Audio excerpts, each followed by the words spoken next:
on the air tonight with the world watching as the U.S. gets ready to retaliate for the deadly strikes in Jordan. And new tonight, the first time the defense secretary is taking questions since his controversial hospitalization.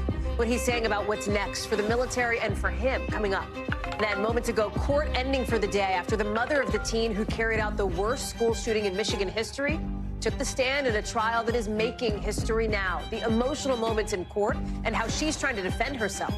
Plus, back-to-back storms slamming the West Coast with water rescues happening already. The worst of it still yet to come. We are live with where this system is headed next.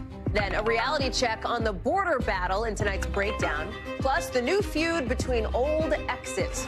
Two superstars super frustrated, it sounds like, after Justin Timberlake tells a crowd he's apologizing to, in his words, absolutely effing no one.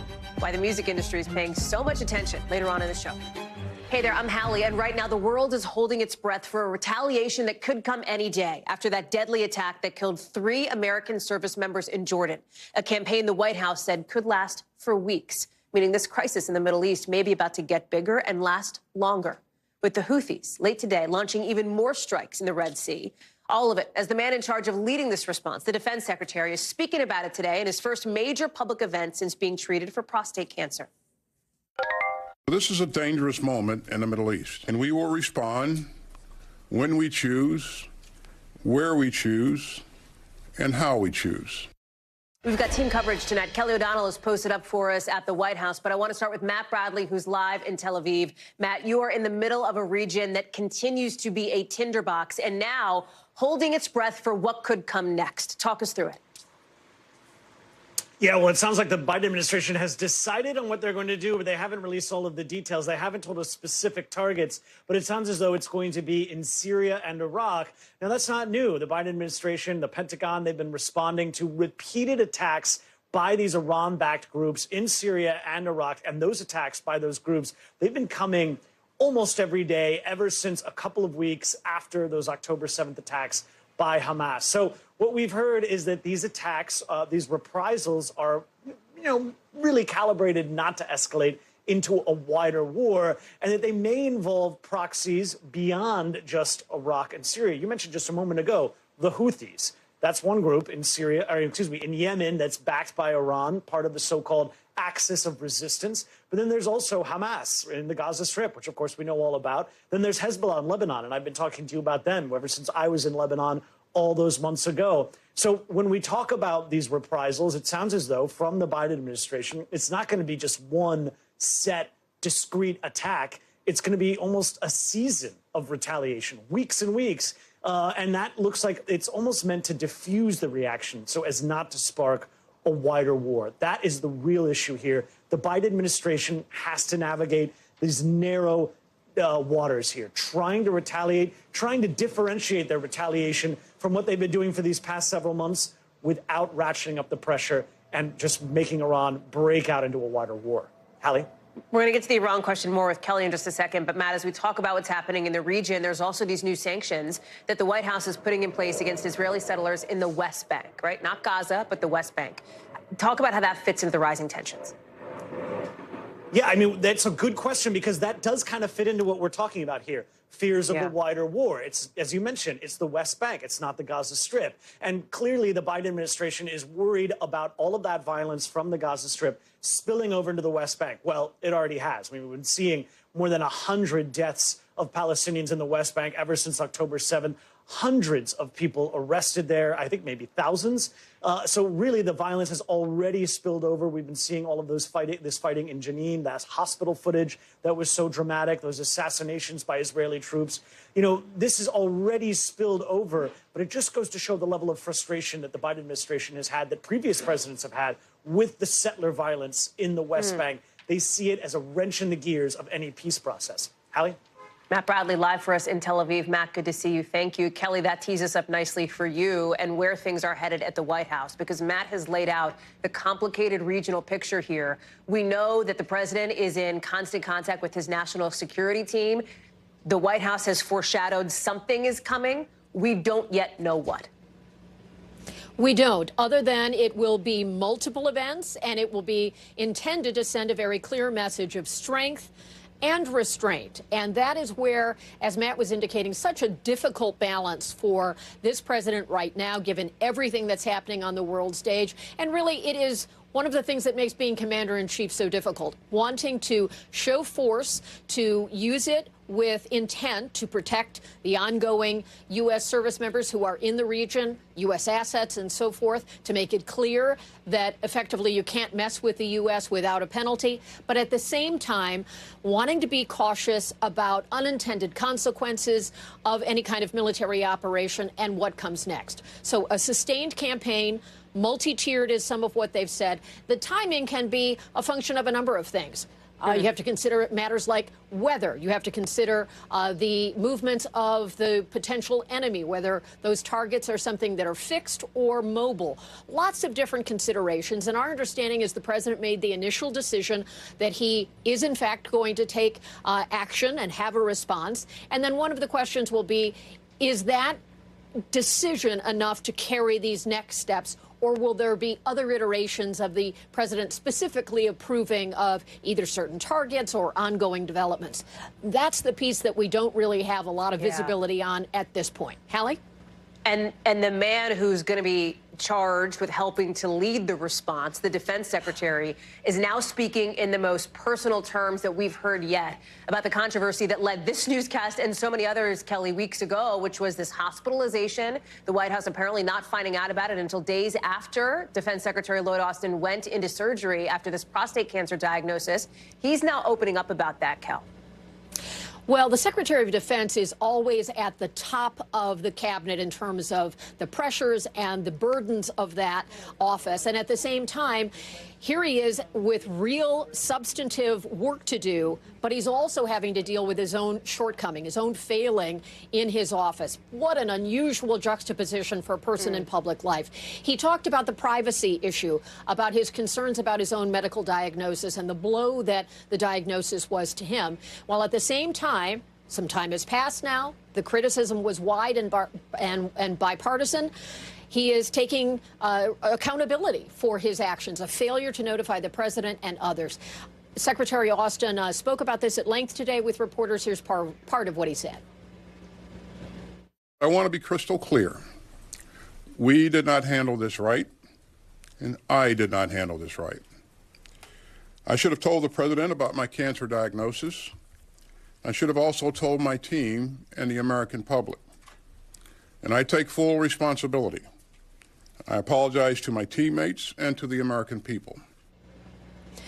So in many ways, the degree to which this was a mistake, a blunder, he compensated for that today with extensive discussion of his own culpability here, the mistakes that were made, pledged to do better, and then indicating the ongoing review of the actions within the Department of Defense continues. And so this was an eventful day for Secretary Austin. Yeah, no kidding. Kelly O, there for us at the White House. Kel, thanks so much. More to watch, we know, in the days to come. Appreciate it. Let's take you out west now, where several people are still in critical condition tonight after the collapse of an airport hangar that was under construction in Idaho. A collapse that killed 3 people. Look at this, the wreckage of what's left, with first responders calling this, in their words, a hectic scene. Deadly. You had people killed, people hurt, some people trapped, all of it happening overnight, Wednesday into Thursday, near the section of the Boise airport that's reserved for private flights. A crane was putting something on top when the whole thing came crashing down. The official cause under investigation, with local police and OSHA on scene. Liz Kreutz is in Boise for us, near the scene of where it all happened. Liz, what else do we know?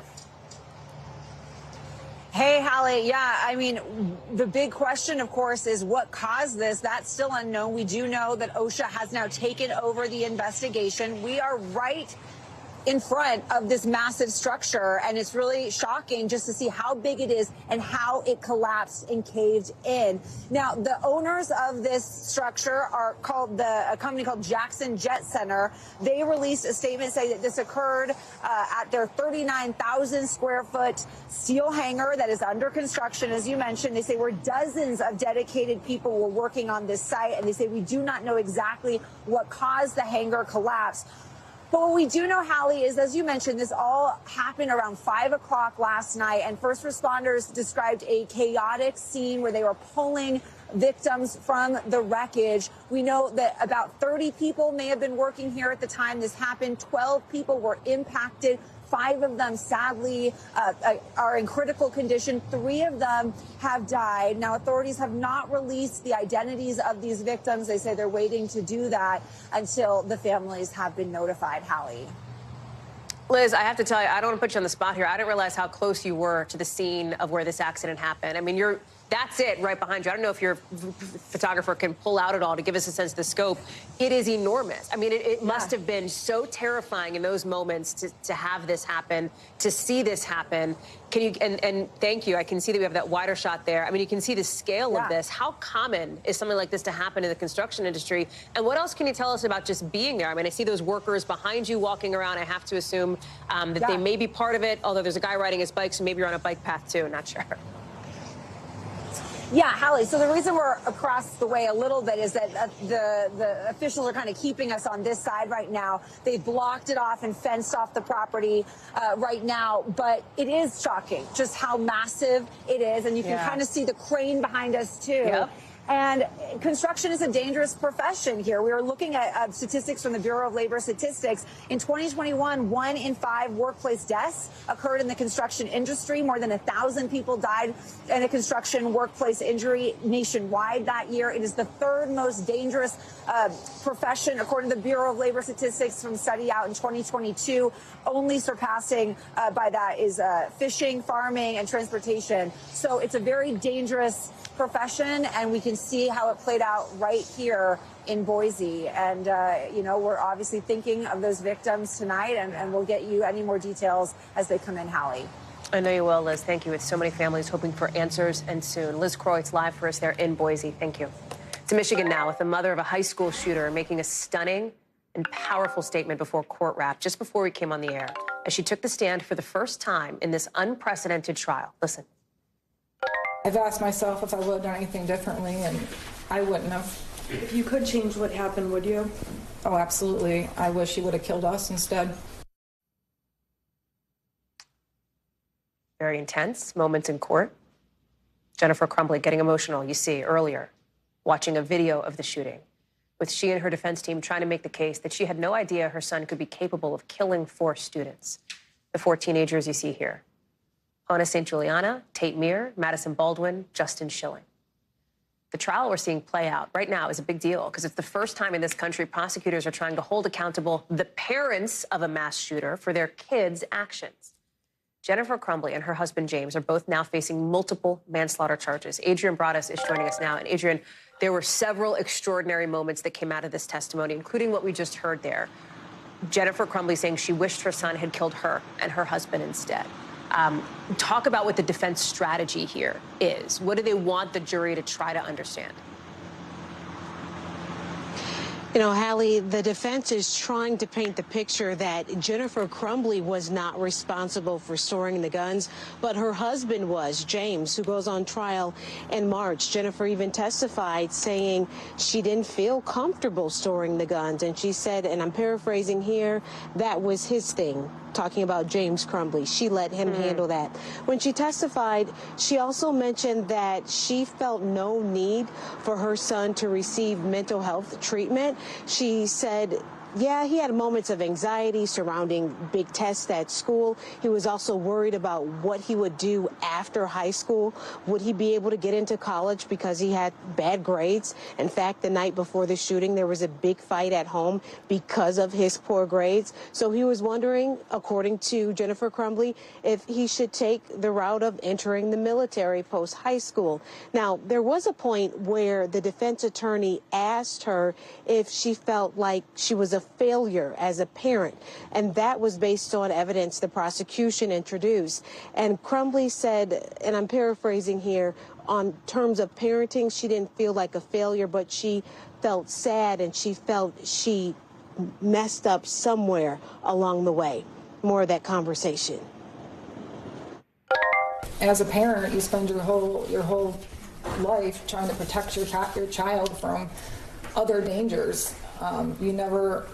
you never would think you have to protect your child from harming somebody else. So Crumbley also saying, I felt like somewhere I failed, but not being specific. Hallie. The prosecution is trying to point out some of the inconsistencies in Jennifer Crumbley's argument here, essentially. And they're doing so in part with the help of somebody that she was apparently having an affair with, because Crumbley was making the case that she didn't know or she wasn't able to take her child out of school, her son, on the day that the shooting happened because she had to work, et cetera. Describe how the prosecution is using him to poke some holes in that. So you're talking about that long-term friend. The prosecution is not only using him to poke holes in her testimony, but they're also using other witnesses, which we saw today, in Ethan Crumbley's own words. They used a journal, which was 22 pages. All but one page referenced a school shooting. And I want to read some of that to you, where Ethan Crumbley writes, "The shooting is tomorrow. I have access to the gun and the ammo. I'm fully committed to this now." He also writes in that journal that I want help, but my parents don't listen to me, so I can't get any help. My parents won't listen to me about help or a therapist. And that friend that you mentioned that Jennifer Crumbley was having an affair with, he also testified saying he didn't see any red flags like this. Hallie. Adrian Broaddus, thank you so much for being there and for that reporting. Tonight, out west, more than 20 million people are under flood watch in California, with a ton of rain just pounding that state, with a massive storm fueled by an atmospheric river. Think of that as like a river in the sky just dumping water on California. Look at this water rescue. Firefighter rescue team on rafts in the water there. They're helping a man who is trapped in one of these storm channels. Officials are telling people, you can see they managed to get out there, get to him. Officials are saying, hey, everybody should stay away from any body of water right now, with wind up to 70 miles an hour, bringing down power lines, flooding streets, even shutting down miles of that famous Pacific Coast Highway that goes right along the water in SoCal. A lot of snow, like a foot of it, has also hit the mountains in California, while people are scrambling to recover from all of it. It's still coming down, and there's another storm right on its heels. Dana Griffin is joining us now from L.A. People think sunny California, anything but today. Dana, talk us through what you're seeing and how people are bracing for the next storm that's right on its heels.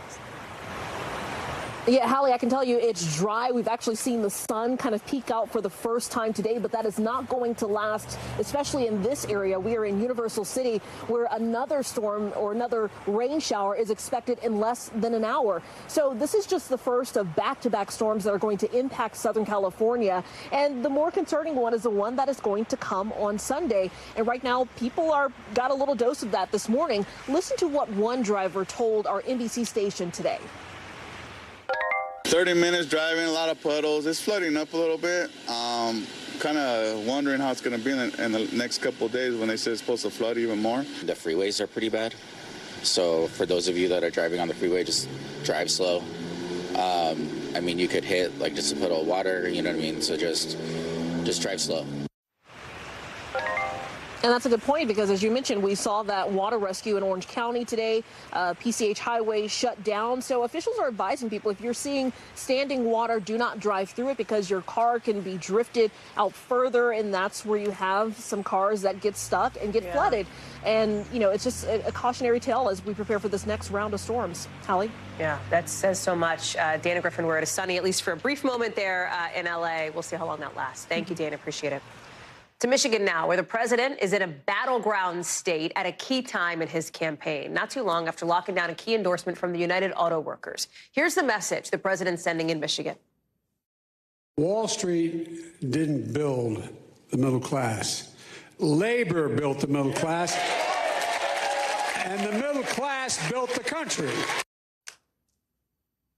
But this is all coming at a time when there's still so much anger in Michigan over how the president has been handling the war in Gaza. Remember, this is a state, again, a key battleground state that has the country's highest density of Arab Americans living in it. And today, some new polling is out showing former President Trump with a slight lead over President Biden in Michigan. Important to note here, this poll is registered voters looking at a general election, which is still months away. They're also inside the margin of error. I want to bring in Shaquille Brewster, who's joining us now from Warren, Michigan, where there have been some protests today. It's an interesting sort of mixed reception here for President Biden, who does not have any meetings, by the way, scheduled with members of the Arab American community. He's focused more on the union worker piece of this here. Talk us through it.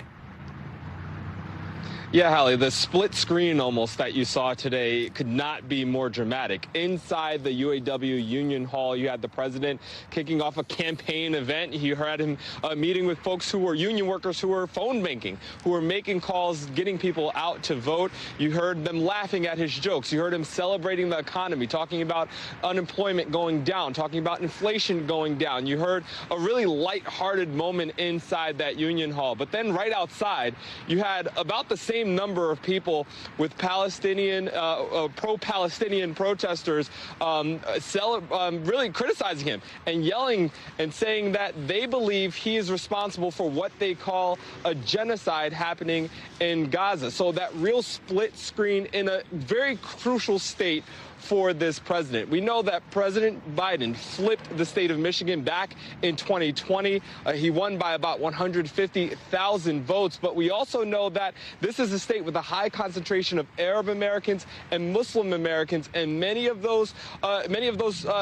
people in that community are saying that they're frustrated by him, that they feel betrayed by President Biden, especially when many of them say they backed President Biden just a couple of years ago. I think we have a poll to show you from the support that he was getting in this community. You had about 69% of Muslim Americans backing the president, many of them, and I was talking with a lot of the protesters outside the perimeter of his event today, saying that they plan to never support him again, and really calling into question whether or not President Biden can have that victory here in Michigan again. Shaq Brewster live for us there in Warren. Shaq, good to see you. Thanks. A new report today out of the CDC warns that this really addictive supplement, Neptune's Fix, also known as gas station heroin, could be contaminated with different types of synthetic pot chemicals that can create major problems: nausea, seizures, brain swelling, hallucinations. And if you're like, well, wait a second, what is gas station heroin, so-called? You can get this stuff at like gas stations, at convenience stores. It's not regulated by the FDA. It's typically marketed for stuff like pain relief, depression, anxiety. It's got this ingredient, tianeptine, that mimics the highs and lows of opioids. It's been linked to seizures, to overdoses, to deaths. Dr. Natalie Azar is joining us now. And Dr. Natalie, correct me if I'm wrong, but Neptune's Fix, there was a recall of some of this stuff off the shelves just recently. Talk through how significant of an issue this is and what else we're hearing now from the government about the risks. Yeah. Well, first of all, anything that's called gas station anything, you would think you would be a little bit cautious about taking something for depression or pain.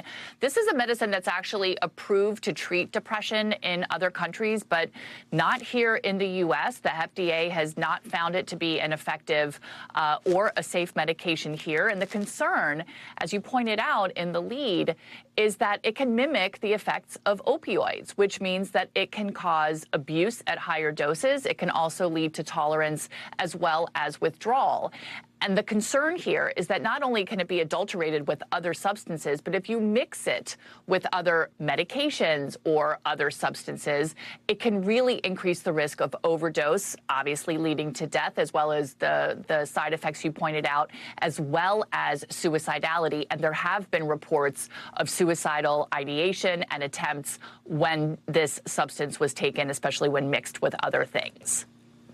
The FDA can't regulate supplements right now, right? They don't have the authority to do that. Some in Congress want it to change, want the FDA to step up in their view here. What's actually realistic in the possibility of options here? Yeah, I mean, the FDA does what it can. So they can issue warnings to consumers, which they have done. They can also try to compel the companies from making these substances, marketing these substances as treatments for pain or depression. And they're also issuing warnings to and following up on Border Patrol because of the potential of importing this substance into the country. But as you said, there's only so much they can do. They're not physically able to take these products off the counters, but they're trying to do everything they can, which everything that is within their jurisdiction, Hallie. Dr. Natalie Azar, thank you very much for that explanation. Appreciate it. Coming up here on the show, how power problems underground could mean chaos for all of us in tonight's original. Plus, why Walmart's planning to go big or go home. Next.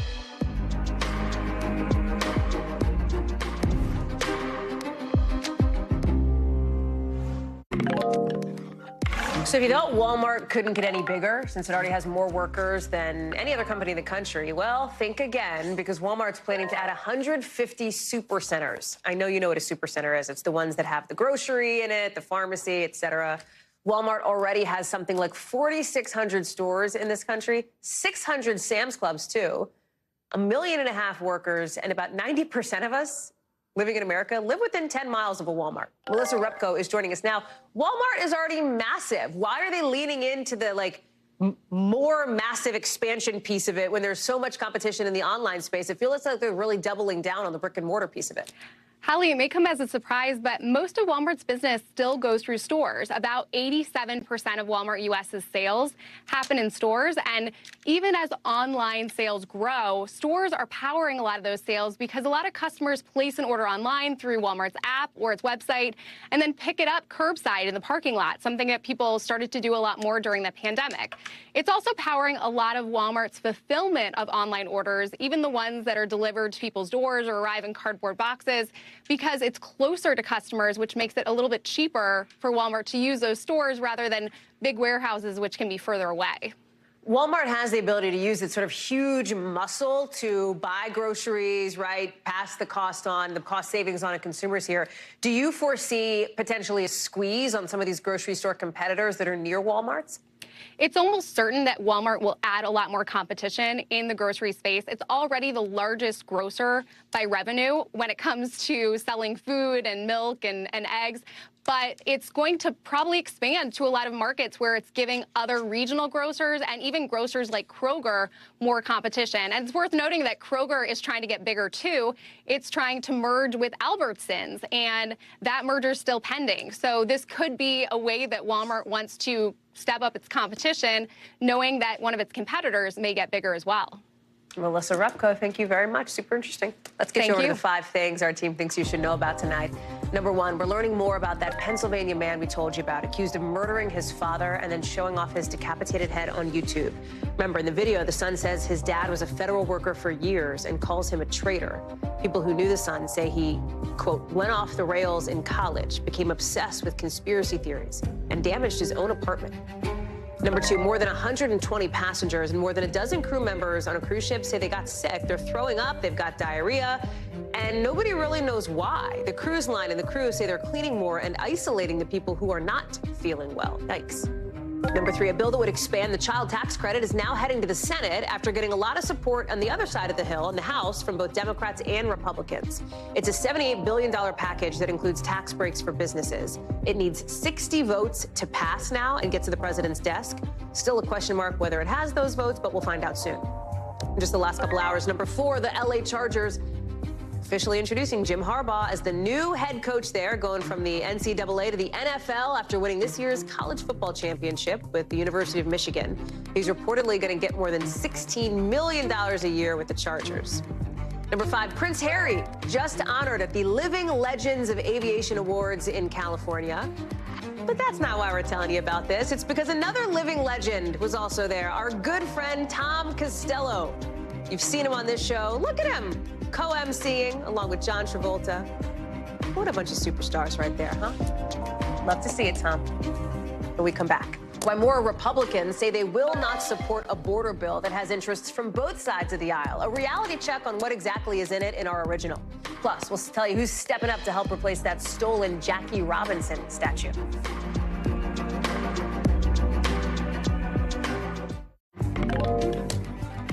New tonight, the Texas governor says he's getting together more than a dozen of his fellow Republicans this weekend to huddle on how his state plans to stop migrants from crossing the border. Coming just hours after Florida's governor says he's going to send National Guard troops there. Listen. I don't want to be part of the federal government trying to tear down these barriers and let more people in illegally. This is crazy that this is the case. It's all part of that political border battle we've been talking about as a trucker convoy that calls itself God's Army heads to the border for demonstrations this weekend. But here in Washington, the hope, at least, is that the focus is on a solution with a bipartisan border bill that some Republicans say they won't vote for because of something the top Republican negotiator says is not even in the bill in the first place. Did you catch it? It's getting held up over something that apparently isn't even there. So what actually is in this bill? David Noriega has the breakdown.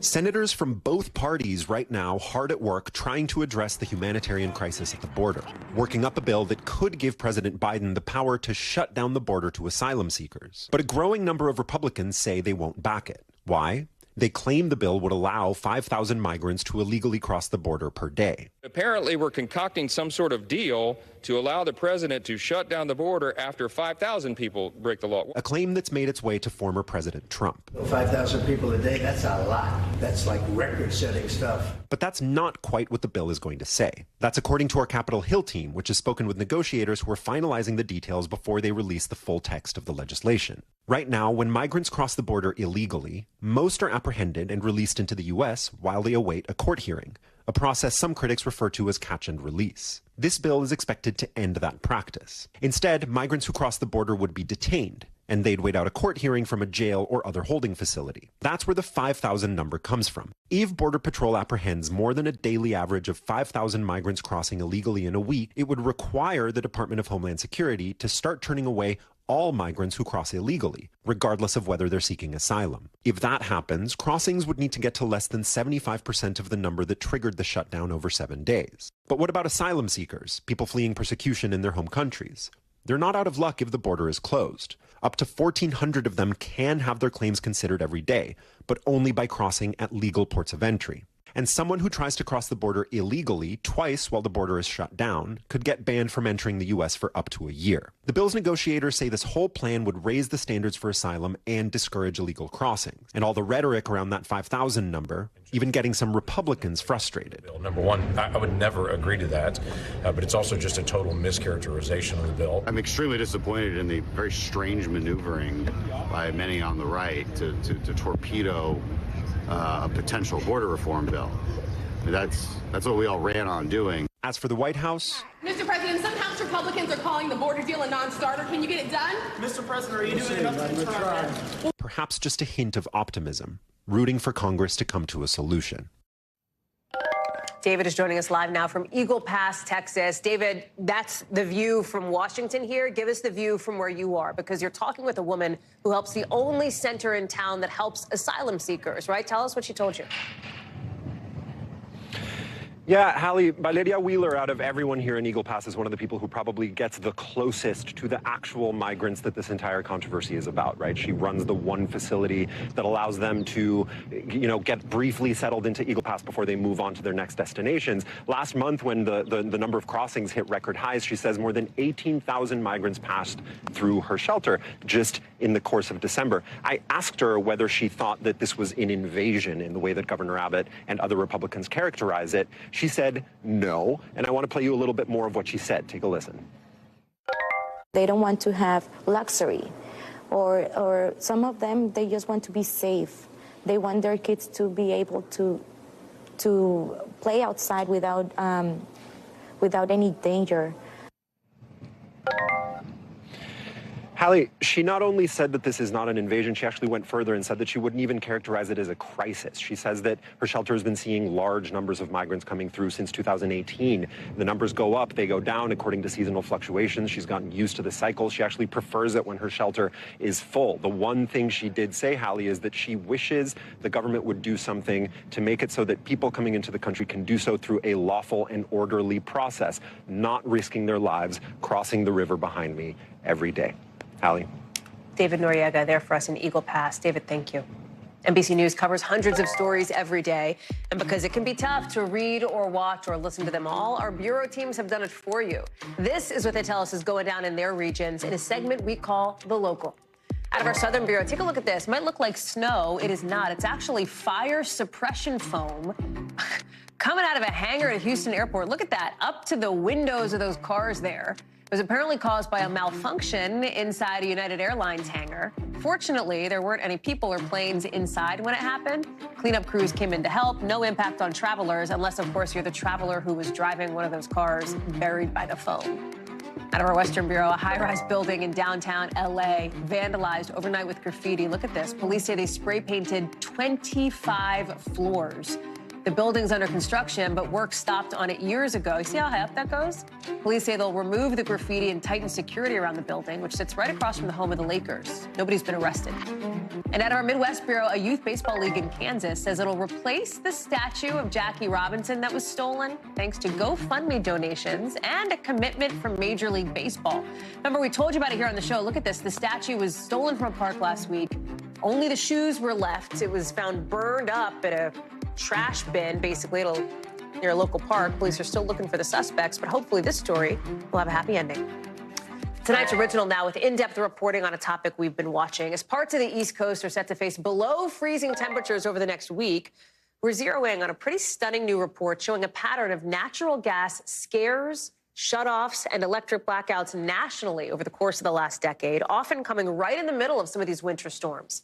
And Con Edison, one of the country's biggest energy companies, calls an incident last winter a wake-up call when a polar vortex left hundreds of thousands in the dark. Our Tom Winters getting some rare behind-the-scenes access to what's happening underground. It's Christmas Eve 2022, a mixture of steep temperature drops, howling winds, and record-setting snow thrust from Canada. There's a big problem brewing underground and above. For half the country, a piece of the polar vortex is freezing the gas system, forcing power plants to throttle back, blacking out customers, and turning toasty homes cold.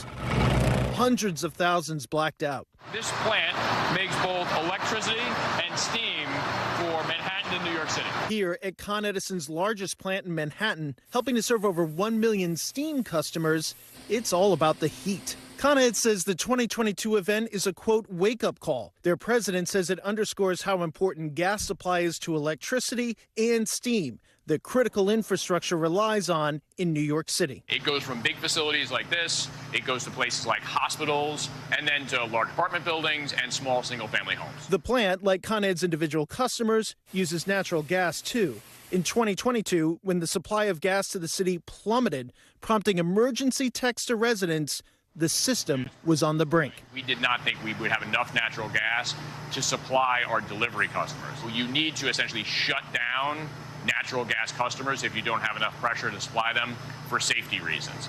How close did you get to that point? We were at the point of manning valves and standing by to potentially shed if necessary. A shutdown not fixed with a flick of a switch. It could mean weeks without heat, stoves, or hot water. A building with 100 residential units in it, we would need to go to every single apartment in that building and make sure that the valves on the appliances were shut off, go into each individual apartment, make sure that we could gas back in, relight pilots, make sure that things work, and then restore the building. That's essentially an individual gas technician going apartment by apartment. And that's just one building. We're talking about perhaps a whole neighborhood that's that are shut off. It would take weeks to longer, even if we brought in crews from across the country to help us. An NBC News investigation reviewing over 1,000 pages of documents shows a concerning pattern nationally of grid scares, shutoffs, and blackouts like this in 5 of the last 11 years. Flashback. A Texas storm in 2021 left more than 4.5 million people without power, at least 210 dead, but it could have been even worse. An investigation by federal regulators found that the grid was within 9 minutes of a complete blackout across the whole state. The commission says such incidents raise a concerning alarm about the ability of the grid to handle extreme cold weather events. They're calling for investment in winterizing the natural gas system, legislation to establish reliability standards, and better coordination between the gas companies and utilities. Back in New York, Con Ed says they know this is a potential problem every winter. This isn't a unique issue to New York City. This is something I think we've seen across the country. So as we look at what's happening across the country, Tom, who's joining us now, by the way, what are the long-term solutions here? Because it's not like we're going to go through the next few years with no winter storms. That's just not going to happen. That's exactly right, Hallie. So in the near term, Con Ed can switch that facility you were looking at there, a large portion of it from natural gas to oil to help relieve the supply concerns. Long term, Con Ed says they're focused on turning to renewable sources of energy, going green, and that's going to help not only with the supply issue, but as well as with the environment. Nationally, though, we look out 10 years and you look at what regulators have put together, and on those peak days where we're really using the air conditioning or we're really using heat, Hallie, they say that natural gas usage might actually go up a little bit 10 years from now, even as solar, wind, and even nuclear power might come into play. So this is going to be a long-term issue as kind of the greening of the energy grid comes forward over the next 10 years. They're still going to need natural gas, and that's why utilities like Con Ed and other utilities are so focused on coming up with a solution for this problem. Tom Winter, thank you so much. Appreciate you giving us that rare behind-the-scenes look, or under-the-scenes look, I guess, at what's going on. Appreciate it. Coming up, what coming home looks like when home is East Palestine, Ohio. Our team's there nearly a year to the day after that devastating train derailment.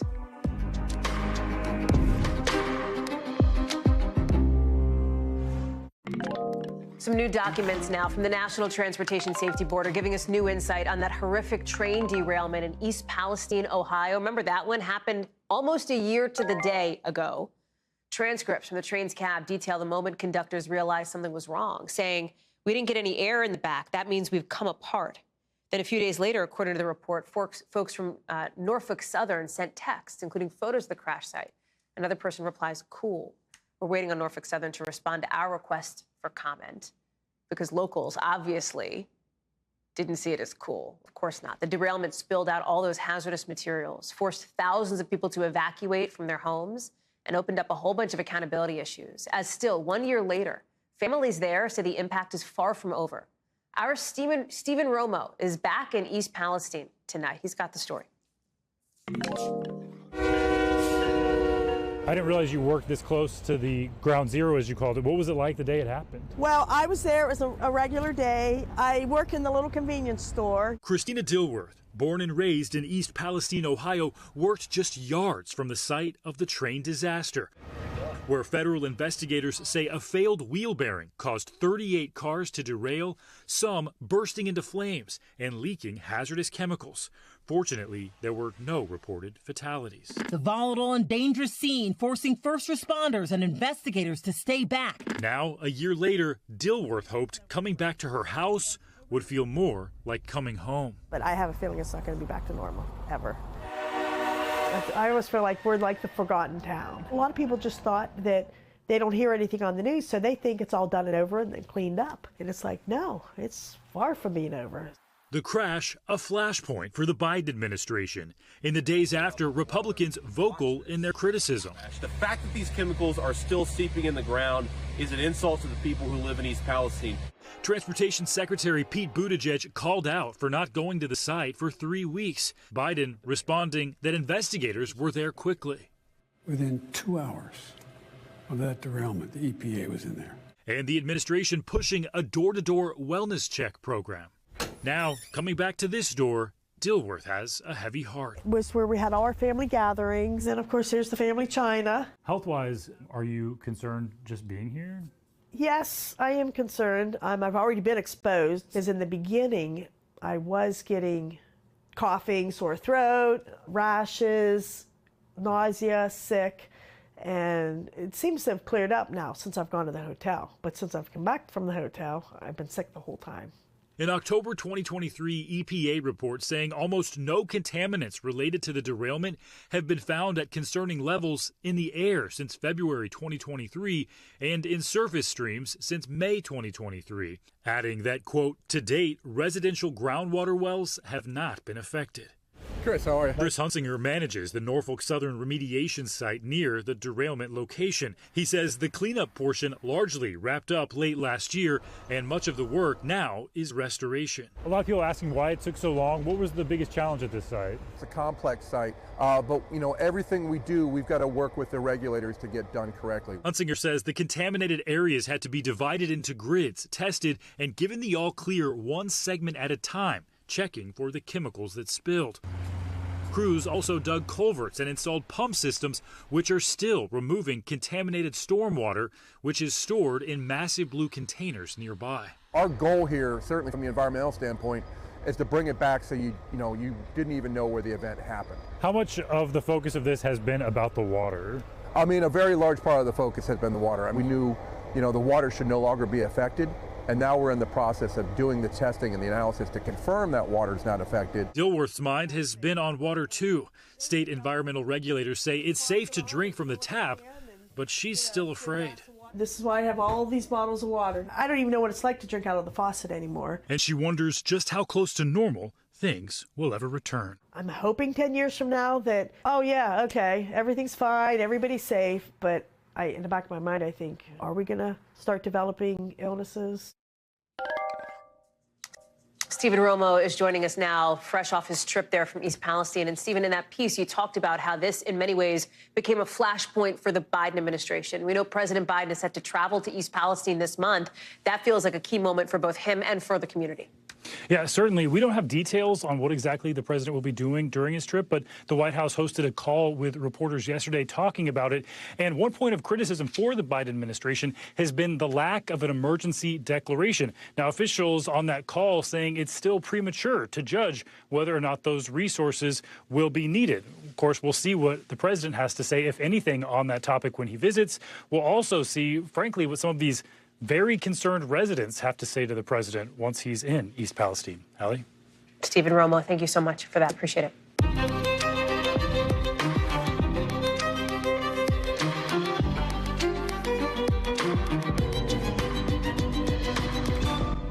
On the air tonight with the world watching as the U.S. gets ready to retaliate for those deadly strikes in Jordan. And new tonight, the first time the defense secretary is taking questions since that controversial hospitalization. What he's saying about what's next for the military and for him coming up. And the new details just into us on that deadly airport hangar collapse in Idaho. Look at this, with so many questions about how this could have happened and who might be accountable. Then, moments ago, court ending for the day after the mother of the teen who carried out the worst school shooting in Michigan history taking the stand in a trial that itself is making history. The emotional moments in court and how she's trying to defend herself. Plus, breaking news on hostages just released from a Procter & Gamble plant in Turkey. What we know about how they were freed and the suspect accused of taking them. We've got a live report just up ahead. Plus, new CDC warnings about the so-called gas station heroin everybody's talking about. As we just learned, it could be contaminated with life-threatening chemicals. That's coming up later in the show. Hey there, I'm Hallie, and right now the world is holding its breath for a retaliation that could come any minute after that deadly attack that killed 3 American service members in Jordan. A campaign the White House said could last for weeks, meaning this crisis in the Middle East may be about to get bigger and last longer, with the Houthis late today launching even more strikes in the Red Sea. All of it as the man in charge of leading this response, the defense secretary, is talking about it all today in his first major public event since he was treated for prostate cancer. Watch. This is a dangerous moment in the Middle East, and we will respond when we choose, where we choose, and how we choose. We've got team coverage tonight. Kelly O'Donnell live for us at the White House, but I want to start with Matt Bradley in Tel Aviv. What else do we know, Matt, about what the U.S. is about to do and a potential response from some of these Iran-backed militias? Yeah, well, we don't know everything, and we shouldn't because it's a military operation, right? But at the same time, we're hearing from the U.S., they're saying that it could be multiple strikes in multiple countries. The weather here is biblical in the Holy Land, I have to tell you. They can feel the tension. But so we're hearing about multiple strikes in multiple countries. We haven't heard any specific strikes in specific countries, again, because it's a military operation. But there's one thing we haven't heard, Hallie, and that is about any strikes in Iran. And that's because while the U.S. has been clear, they don't want this to escalate. They don't want to invite further retaliation from Iran and its proxies. They don't want to see a region-wide war, but also because it's not entirely clear that Iran was totally behind this, because we're talking about proxy groups. We're not talking about puppets. So each of these groups in the so-called axis of resistance, they benefit from Iran's largesse, but they don't necessarily do Iran's bidding all the time. They have their own constituencies to answer for. And that's why we're hearing from the Iranians, they can always have plausible deniability when it comes to something like this. They can always say, we weren't the ones who pulled the trigger, and that's kind of what you're seeing here. So Iran is probably not going to get struck directly, but we're going to see a lot of attacks, it looks like, throughout the entire region. Hallie? So you're talking about something, and we're showing the graphics as you are, about these major issues that are happening regionally. Let's bring it back to where you are in Tel Aviv here, because one thing we've been talking about for weeks now, the potential for truce negotiations after that Paris framework was reached, which was that meeting in Paris with some of these key negotiators on the potential for a temporary truce in exchange for the release of hostages. Is that going anywhere? Are we reading any new tea leaves on that front? I mean, this is something that we're all waiting for, and we've been hearing little bits and bobs here and there, and we did hear from the Qatari foreign minister. Not the prime minister was the one who was in Paris helping to negotiate this draft deal, but he was essentially saying that they're seeing a little bit of bright sounds from Hamas. But Hamas isn't the only player here, because we're still not hearing this totally approved by the Israeli side. There's a lot of opposition within the Israeli cabinet, the most right-wing cabinet in Israeli history. And they're saying that they're not necessarily going to be approving this deal if it involves the release of thousands and thousands of prisoners from Israeli jails. Hallie? Matt Bradley, live for us there in Tel Aviv. Thank you. Kelly, let's go to you here for the angle from the White House, because there has been obviously near constant discussions around what should happen next. At the same time, you have the Secretary of State, Tony Blinken, set to head back to the region again soon. It's all coming to a head, it seems. It certainly is, and it's a case where the president is trying to send a couple of different messages. Resolve that the United States will protect our own service members, assets that are important to national interests and so forth, but also repeatedly saying he is not seeking a wider war, does not want to have direct conflict with Iran, and so that is a difficult needle to thread. At the same time, of course, negotiations have been going on about the hostages, including some Americans held in Gaza. And so this is certainly a volatile, hot region where not only can planned things make things worse, but the unexpected and the incidental that comes along with military operations can trip off wires that no one may intend to set. What we expect at this point is that the president has been clear that he has made some decisions about a U.S. response. What follows after that are the kinds of secret military planning about different assets that would be related to capabilities that the Houthis have shown, that Iranian-backed interests have shown, that have brought about this deadly danger to American service personnel. And we've also seen in recent weeks defense of the shipping lanes and the commerce that's going on in that region. But this is a U.S.-only response. We've seen a collaboration of allies prior to this. So it is a waiting period now. The U.S. is saying that they have the capability to strike, and they will do so at a time that makes sense. A lot of factors can be associated with that, and we don't know how soon it's coming, but we're told it is coming, and certainly Iran and their interests are aware of that as well. Hallie? Kelly, the other piece of this, too, is the juxtaposition, as you have so well laid out here, the juxtaposition between this very intense moment militarily for the Defense Secretary Lloyd Austin and this very intense moment personally for Lloyd Austin as it relates to that controversial hospitalization that was all over the news a couple weeks back. He's talking more about that, acknowledging his own failings and what this meant, what this diagnosis meant for him, specifically as a black man in America. Talk us through that. He really talked about how in the African-American community there is a desire for privacy, especially when medical diagnoses are as personal as prostate cancer is. And certainly on a human level, anyone can understand that. At the same time, he also acknowledged that he has a public job and had public responsibilities, and he fell short. And at the same time, he's also advising the president on the strikes we've been talking about. Hallie? Kelly O'Donnell, thank you so much. To the Midwest now, the West Coast, with several people still in critical condition tonight after the collapse of an airport hangar under construction in Idaho. 3 people dead after this collapse. Take a look at this. You see it, all that steel, the wreckage at this scene, with first responders calling it a hectic one. People killed, people trapped, people hurt, all of it happening overnight Wednesday into Thursday near the section of the Boise airport reserved for private flights. A crane was putting something on top when the whole thing came crashing down. Still not clear why. Local police and OSHA officials are on the scene investigating. Liz Kreutz is in Boise for us right now, right in front of where that accident happened. Liz, what else do we know? Hey, Hallie. Yeah, I mean, the big question, of course, is what caused this. That's still unknown. We do know that OSHA has now taken over the investigation. We are right in front of this massive structure, and it's really shocking just to see how big it is and how it collapsed and caved in. Now, the owners of this structure are called a company called Jackson Jet Center. They released a statement saying that this occurred at their 39,000 square foot steel hangar that is under construction, as you mentioned. They say where dozens of dedicated people were working on this site, and they say we do not know exactly what caused the hangar collapse.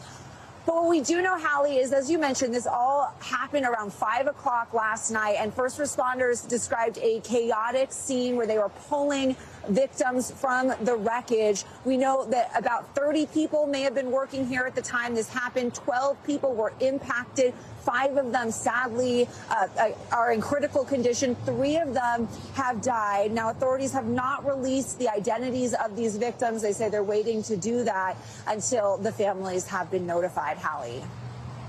Liz, I have to tell you, I don't want to put you on the spot here. I didn't realize how close you were to the scene of where this accident happened. I mean, that's it right behind you. I don't know if your photographer can pull out at all to give us a sense of the scope.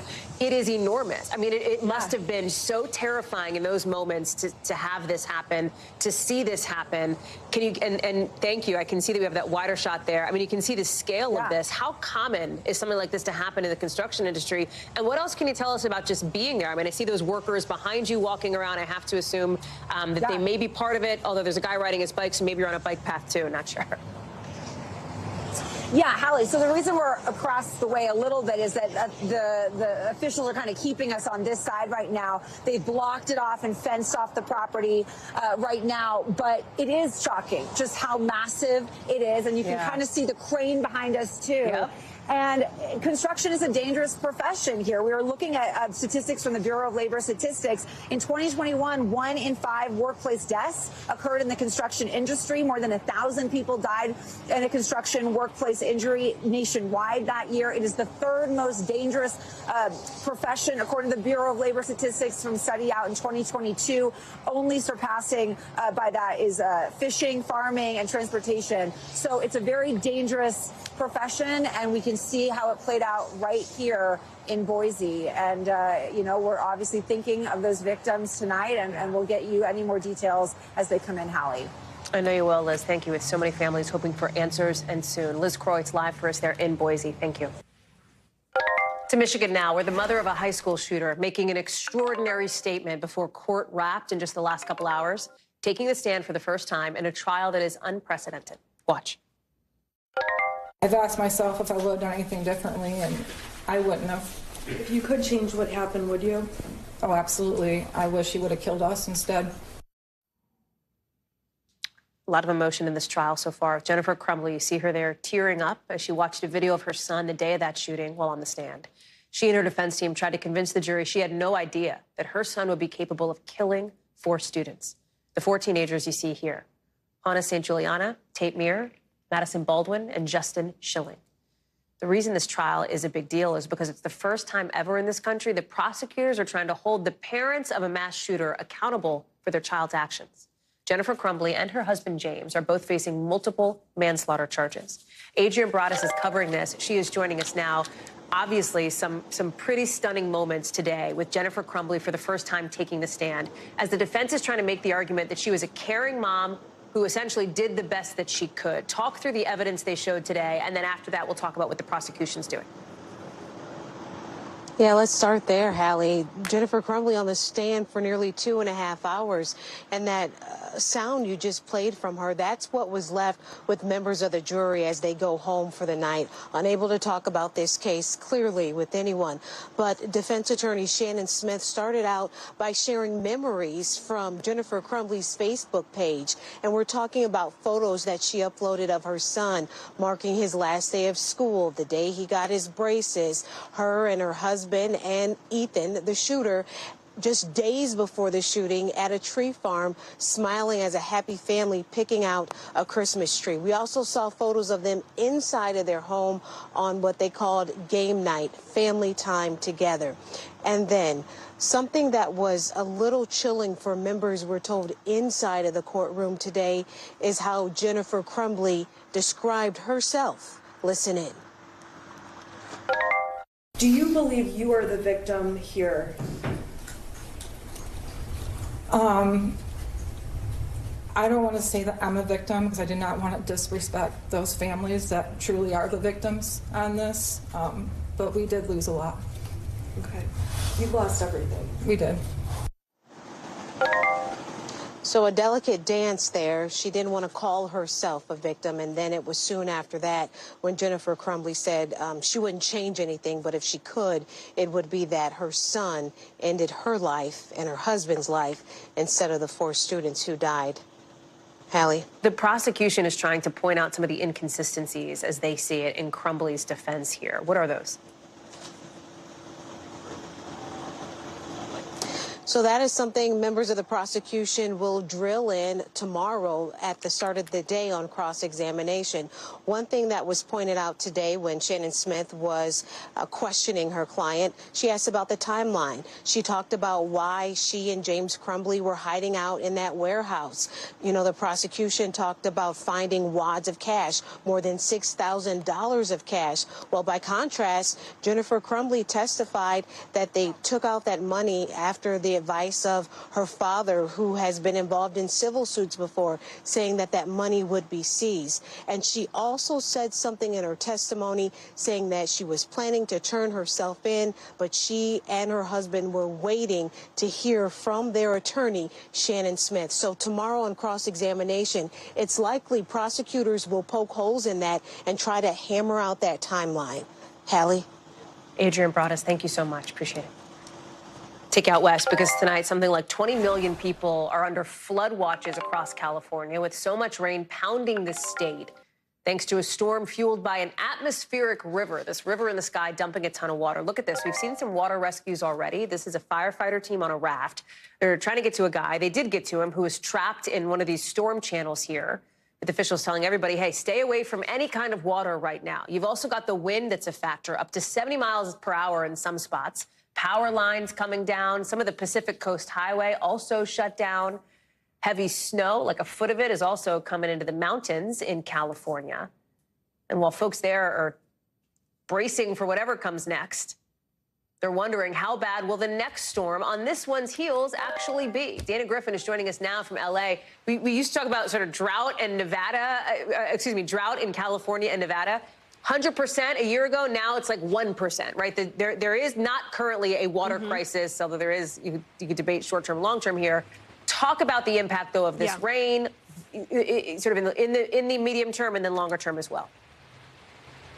Yeah, so obviously, you know, Southern California, we need the rain, but we just don't need all of it at once like we've been seeing, especially last week in San Diego, earlier last month when we saw storms in Ventura and LA counties. But the thing that we do like to see is snowpack. That's how we measure how much water we have for the state. In the Sierra, we get about 30% of our water just from that snowpack. And I want to show you the graph that we have to show what that snowpack level is measuring currently. And it's above normal, actually. Right now in Northern Sierra, 65% normal for this year. The April 1st average is usually 40%. In Central Sierra, 52%. The normal average come April, 33%. And in Southern California, we're at a 39% average. So this is good news, but we're getting that another atmospheric storm, part of this Pineapple Express system that comes all the way from the tropical Pacific and is dumping just a deluge of water and snow into the region. For some people, it's much needed, but it has caused a lot of problems on our roadways. It made for a slow commute this morning, swift water rescues from people who drove into some of those flooded areas. So it's a great reminder for people, if you see standing water, to not drive through it because it can be potentially deadly. So we're going to be watching to see how severe and how much water gets dumped on us come Sunday and through the next week as we watch for this second round of storms to hit our area. Hallie? Dana Griffin live for us there in L.A. Thank you. We are confirming in just the last few minutes an armed hostage standoff in Turkey at the factory of a U.S. company. It has now ended. 7 hostages, apparently, that have been working at a plant for Procter & Gamble, just released after being held for several hours. NBC's Megan Fitzgerald has been following this one for us. What do we know about what happened and how it's been resolved? Well, Hallie, yes, some scary moments for several Procter & Gamble employees in Turkey tonight. What we know is that, according to the local governor there, all 7 of these hostages have been released and are said to be safe.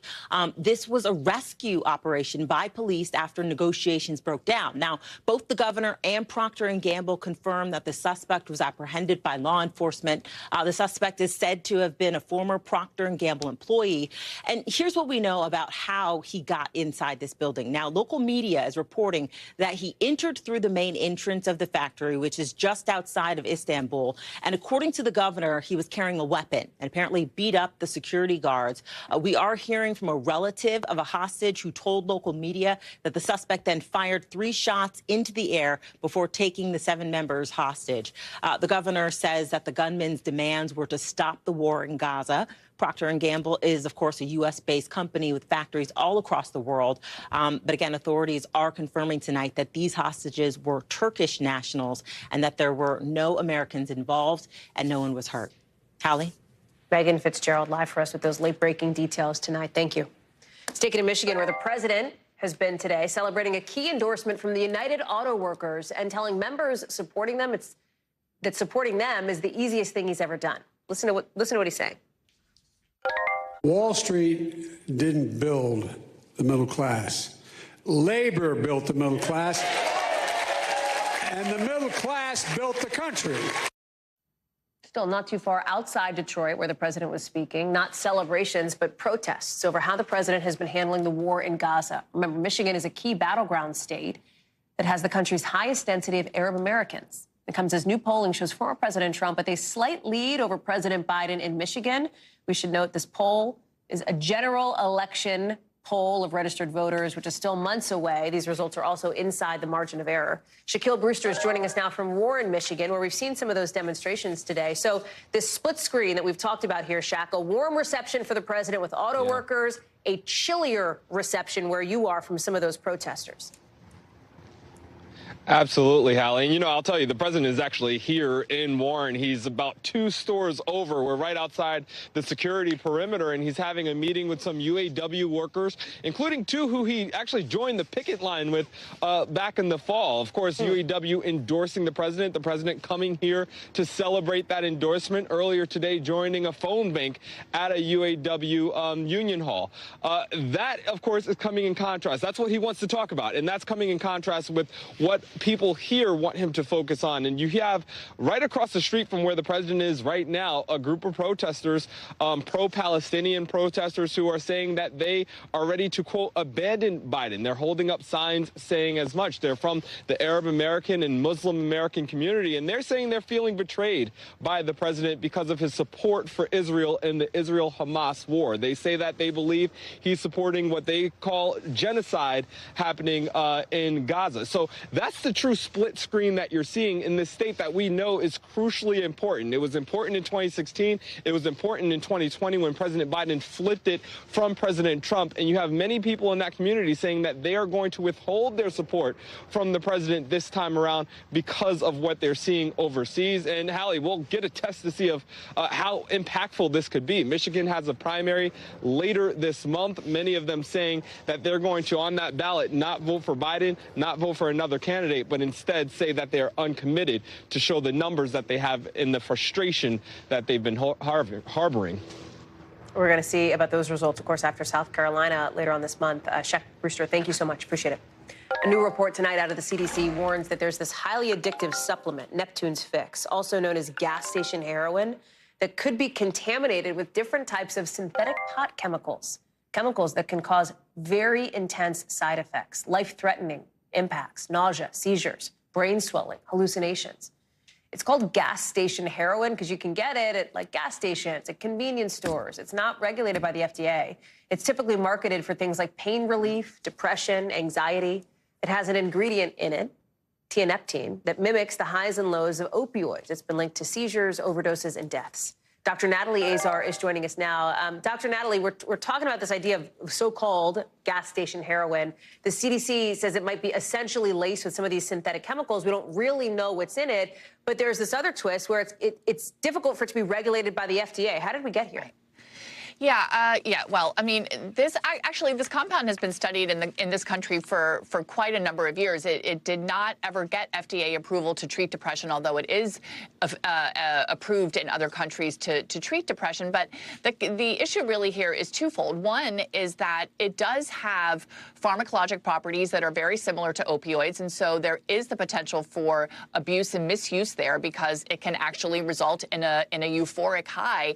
But the biggest concern that the CDC is highlighting, and the reason that they're doing this report for us, is that if you mix tianeptine with other substances, there is a potential for overdose as well as suicidal ideation, in addition to the potential side effects that you listed already, Hallie.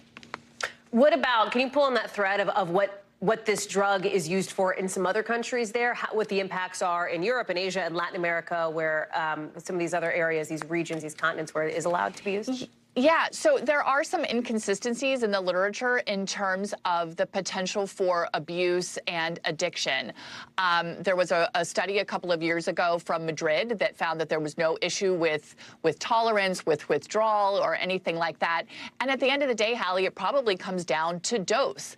The approved dose for depression in those countries is around 25 to 50 milligrams a day. And what they found is that use recreationally, that dose gets up to 3,000 milligrams a day. So you can see that even in places where there's potential regulation, there is potential for abuse. And that's why the FDA and the CDC is so alarmed, because here, there is no regulation on dosing if something is not, first of all, even regulated by the FDA. It's not something that they can really police. Dr. Natalie Azar, thank you very much for that. Appreciate it. Coming up, some new evidence tonight that a deadly fungal infection could be spreading. We'll tell you where the first known outbreak is in just a sec. Plus, what happened when a boy in Australia got stuck inside a claw machine.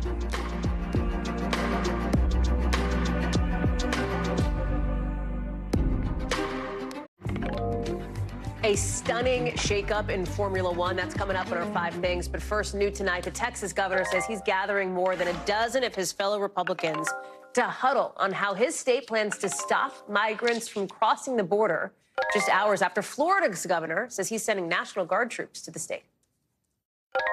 I don't want to be part of the federal government trying to tear down these barriers and let more people in illegally. This is crazy that this is the case.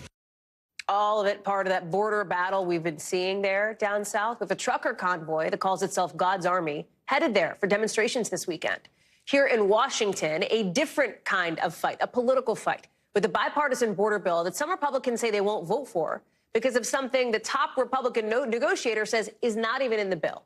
So did you catch that? Resistance from some Republicans to something that another Republican says doesn't even exist in this potential piece of legislation. David Noriega has our breakdown. Senators from both parties right now hard at work trying to address the humanitarian crisis at the border, working up a bill that could give President Biden the power to shut down the border to asylum seekers. But a growing number of Republicans say they won't back it. Why? They claim the bill would allow 5,000 migrants to illegally cross the border per day. Apparently, we're concocting some sort of deal to allow the president to shut down the border after 5,000 people break the law. A claim that's made its way to former President Trump. 5,000 people a day, that's a lot. That's like record-setting stuff. But that's not quite what the bill is going to say. That's according to our Capitol Hill team, which has spoken with negotiators who are finalizing the details before they release the full text of the legislation. Right now, when migrants cross the border illegally, most are apprehended and released into the U.S. while they await a court hearing, a process some critics refer to as catch and release. This bill is expected to end that practice. Instead, migrants who cross the border would be detained, and they'd wait out a court hearing from a jail or other holding facility. That's where the 5,000 number comes from. If Border Patrol apprehends more than a daily average of 5,000 migrants crossing illegally in a week, it would require the Department of Homeland Security to start turning away all migrants who cross illegally, regardless of whether they're seeking asylum. If that happens, crossings would need to get to less than 75% of the number that triggered the shutdown over 7 days. But what about asylum seekers, people fleeing persecution in their home countries? They're not out of luck if the border is closed. Up to 1,400 of them can have their claims considered every day, but only by crossing at legal ports of entry. And someone who tries to cross the border illegally twice while the border is shut down could get banned from entering the U.S. for up to a year. The bill's negotiators say this whole plan would raise the standards for asylum and discourage illegal crossings. And all the rhetoric around that 5,000 number, even getting some Republicans frustrated. Bill, number one, I would never agree to that, but it's also just a total mischaracterization of the bill. I'm extremely disappointed in the very strange maneuvering by many on the right to torpedo a potential border reform bill. That's what we all ran on doing. As for the White House, Mr. President, some House Republicans are calling the border deal a non-starter. Can you get it done? Mr. President, are you doing enough to try? Perhaps just a hint of optimism, rooting for Congress to come to a solution. David is joining us live now from Eagle Pass, Texas. David, that's the view from Washington here. Give us the view from where you are, because you're talking with a woman who helps the only center in town that helps asylum seekers, right? Tell us what she told you. Yeah, Hallie, Valeria Wheeler, out of everyone here in Eagle Pass, is one of the people who probably gets the closest to the actual migrants that this entire controversy is about, right? She runs the one facility that allows them to, get briefly settled into Eagle Pass before they move on to their next destinations. Last month, when the number of crossings hit record highs, she says more than 18,000 migrants passed through her shelter just in the course of December. I asked her whether she thought that this was an invasion in the way that Governor Abbott and other Republicans characterize it. She said no, and I want to play you a little bit more of what she said. Take a listen. They don't want to have luxury, or some of them, they just want to be safe. They want their kids to be able to play outside without any danger. Hallie, she not only said that this is not an invasion, she actually went further and said that she wouldn't even characterize it as a crisis. She says that her shelter has been seeing large numbers of migrants coming through since 2018. The numbers go up, they go down according to seasonal fluctuations. She's gotten used to the cycle. She actually prefers it when her shelter is full. The one thing she did say, Hallie, is that she wishes the government would do something to make it so that people coming into the country can do so through a lawful and orderly process, not risking their lives crossing the river behind me every day. Hallie. David Noriega there for us in Eagle Pass. David, thank you. Let's get you over to the 5 things our team thinks you should know about tonight. Number 1, we're finding out more about that Pennsylvania man we told you about, accused of murdering his father and then showing off the decapitated head on YouTube. In that video, the son says his dad was a federal worker, calls him a traitor. People who knew the son say he, in their words, went off the rails in college, was obsessed with conspiracy theories, and damaged his own apartment. Number 2, 4 people in Washington state have tested positive for a rare and sometimes deadly fungal infection, a fungus called Candida auris. You can see it there in a petri dish. The bad news, it is resistant to some common antifungal medicine. It's the first known outbreak of this thing in Washington state. Cases overall are going up across the country, and the CDC suspects it may be because of poor infection control in healthcare facilities. Number 3, Disney is officially appealing its lawsuit against Florida Governor Ron DeSantis. The judge tossing out its lawsuit. That's what they're appealing. That's a day, as we told you about yesterday, a day after the judge threw out this bill, or this lawsuit rather, that accused Governor Ron DeSantis of retaliating against Disney after the company spoke out against DeSantis' controversial so-called Don't Say Gay law in Florida. A spokesperson for the company says if this were not challenged, it would set a dangerous precedent. Number 4, Baltimore Ravens tight end Mark Andrews helping to save a woman who had a medical emergency on a Southwest flight. He apparently showed a nurse and doctor how to use his diabetic testing kit. That helped stabilize her. In a statement, Andrews says they're the real heroes, plus the fast-acting flight attendants. Number 5, major F1 shakeup with Lewis Hamilton leaving Mercedes at the end of the year and joining Ferrari on a multi-year contract. This is a big, big deal. And let me put it into NFL terms. It's like if Tom Brady left the Patriots to go to the Giants, I'm told by our more expert people here at NBC who know F1. Hamilton spent 11 years with Mercedes, long time. He's won 7 world titles. My F1 people are shook. When we come back, a rare look at what's happening underground in New York City, what's being called a wake-up call for the power grid. Plus, why police in India detained a pigeon for months. NBC News covers hundreds of international stories every day, and because it can be tough to read or watch or listen to them all, our international teams have done it for you. Here's some of what they're watching in a segment we call The Global. Out of Belgium, look at this. Farmers egging the European Parliament building today during an EU summit. Eesh. You can see rows of tractors lined up outside. It's part of these big protests we've been telling you about on the show over farmers' frustrations all across the continent. The Belgian Prime Minister says the farmers' demands have got to be addressed. Out of Australia, police there rescuing a little 3-year-old after he got stuck in a Hello Kitty claw machine. Look at that. He apparently got in there by climbing through the prize dispenser. Police had to break the glass to get him out. Look at that little guy. He's okay. They got him. Out of India, a pigeon finally tasting freedom after having been locked up for the past 8 months. Indian police thought the pigeon was a spy for the Chinese government. It had some rings tied to it with what looked like Chinese words. Turned out it's just a racing bird from Taiwan. For tonight's original now, with in-depth reporting on a topic we've been watching. Listen, as some spots in the East Coast are set to face below freezing temperatures over the next week, we're going behind the scenes of a stunning new report showing a pattern of natural gas scares, shutoffs, and electric blackouts nationally over the course of the last decade, sometimes coming in the middle of winter storms. Con Edison, now one of the country's biggest energy companies, is calling something that happened over the winter a wake-up call when a polar vortex left hundreds of thousands in the dark.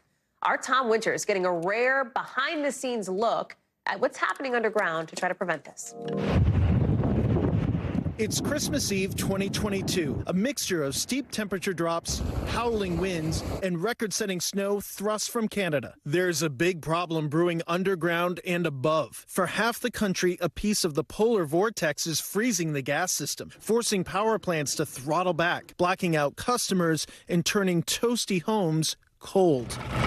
Hundreds of thousands blacked out. This plant makes both electricity and steam for Manhattan and New York City. Here at Con Edison's largest plant in Manhattan, helping to serve over 1 million steam customers, it's all about the heat. Con Ed says the 2022 event is a, quote, wake-up call. Their president says it underscores how important gas supply is to electricity and steam that critical infrastructure relies on in New York City. It goes from big facilities like this, it goes to places like hospitals, and then to large apartment buildings and small single-family homes. The plant, like Con Ed's individual customers, uses natural gas, too. In 2022, when the supply of gas to the city plummeted, prompting emergency texts to residents, the system was on the brink. We did not think we would have enough natural gas to supply our delivery customers. You need to essentially shut down natural gas customers if you don't have enough pressure to supply them for safety reasons.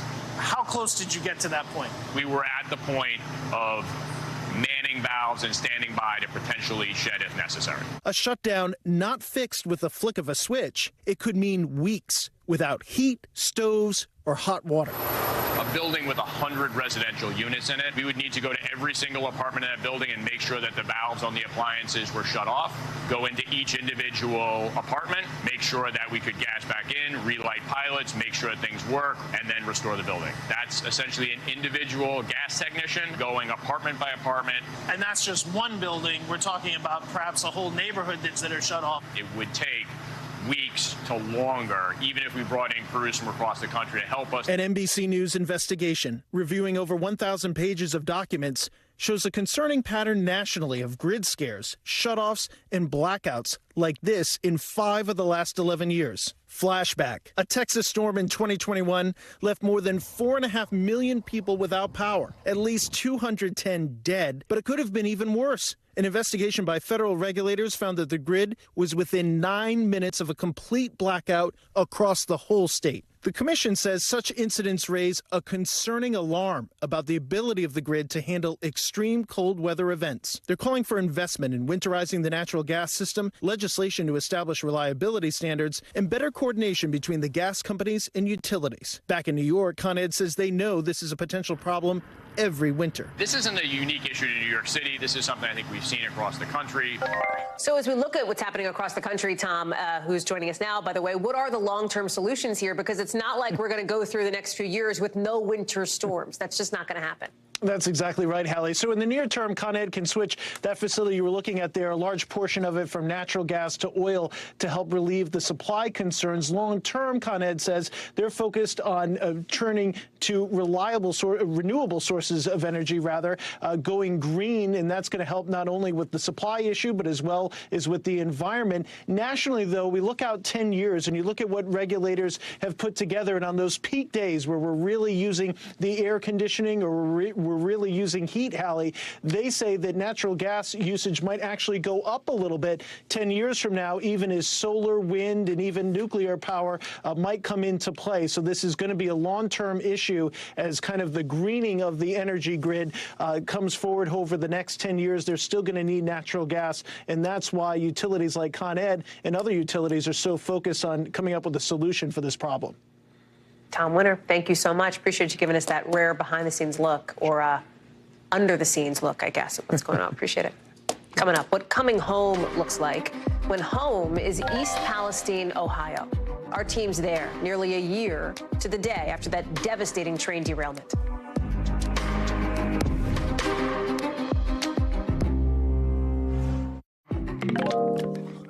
New documents out of the National Transportation Safety Board are giving us some new insight on that huge train derailment in East Palestine, Ohio.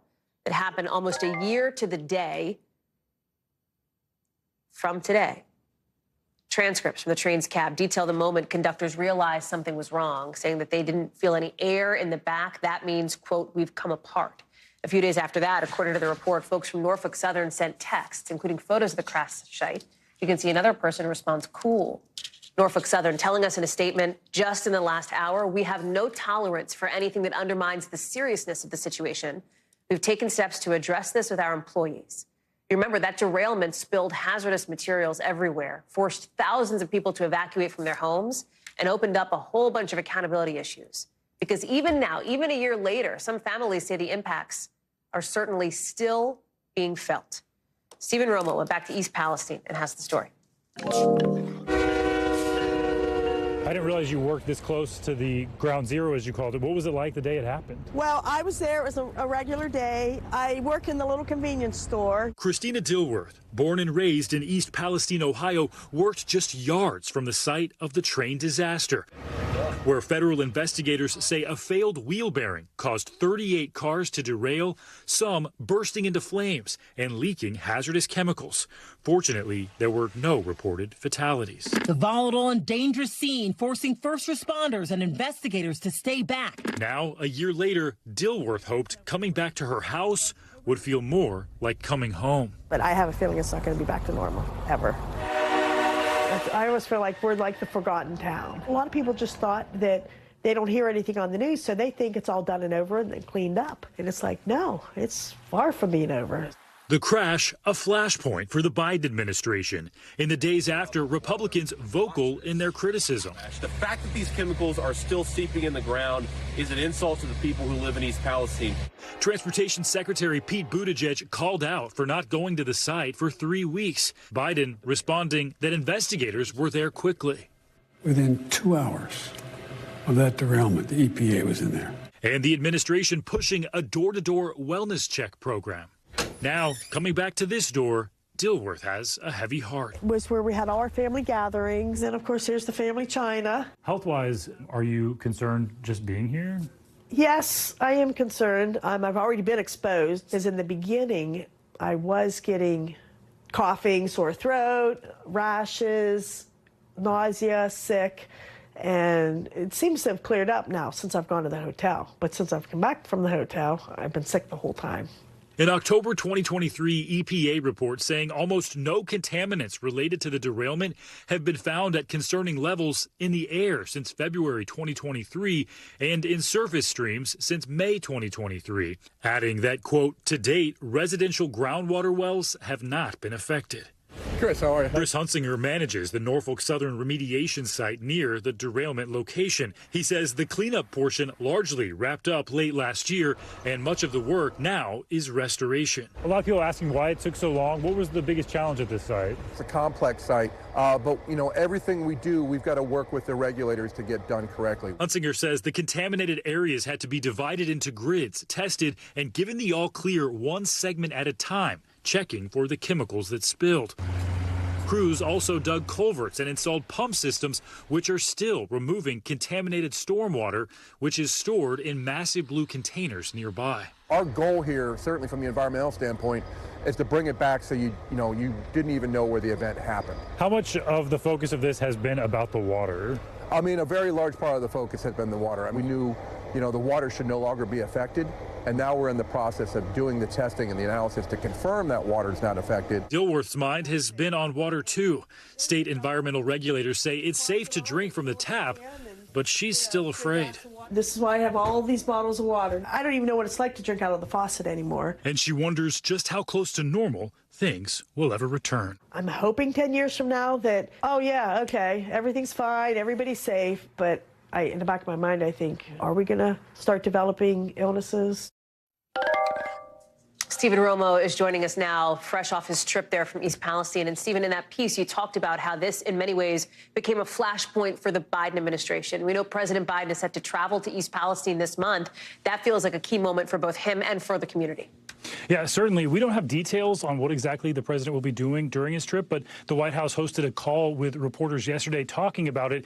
And one point of criticism for the Biden administration has been the lack of an emergency declaration. Now, officials on that call saying it's still premature to judge whether or not those resources will be needed. Of course, we'll see what the president has to say, if anything, on that topic when he visits.